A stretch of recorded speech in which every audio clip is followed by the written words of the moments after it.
Sous la direction de Mangoubi Mangoma, membre du Conseil national, cadre de l'UPADES des premières heures, l'Assemblée générale de la Task Force L'Esprit UPADES du département de la Bouenza a mis un point d'honneur sur le dysfonctionnement et la paralysie de l'outil politique légué au peuple congolais par le professeur Pascal Lissouba. On se dit qu'on ne peut pas laisser cet instrument aux mains des gens qui ne connaissent rien. Ils ne comprennent pas ce que ça veut dire. Ils se discutent les postes seulement au lieu de faire vivre le parti. Le parti ne vit pas à la base. C'est pourquoi nous disons ce n'est pas comme ça. L'UPADES c'est un grand parti.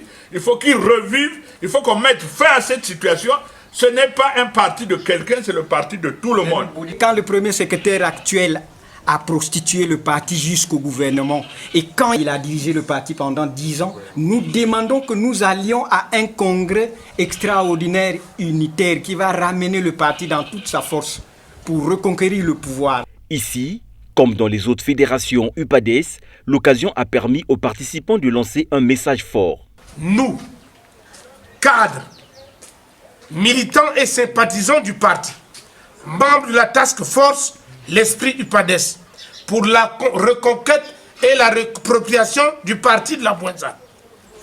1. Constatons la vacance des fonctions et prérogatives des instances et organes sortants actuels qui, depuis juin 2017, sont caducs, frappés de forclusion, illégaux et illégitimes au terme de l'article 55 des statuts de l'UPADES.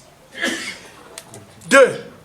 Exigeons en conséquence la prise de mesures hautement politiques de nature à remettre le parti sur les rails.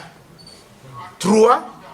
Appelons ardemment à la mise en place d'une commission ad hoc, paritaire, aux fins de la préparation et organisation d'un congrès unitaire extraordinaire sans exclusive dans les plus brefs délais.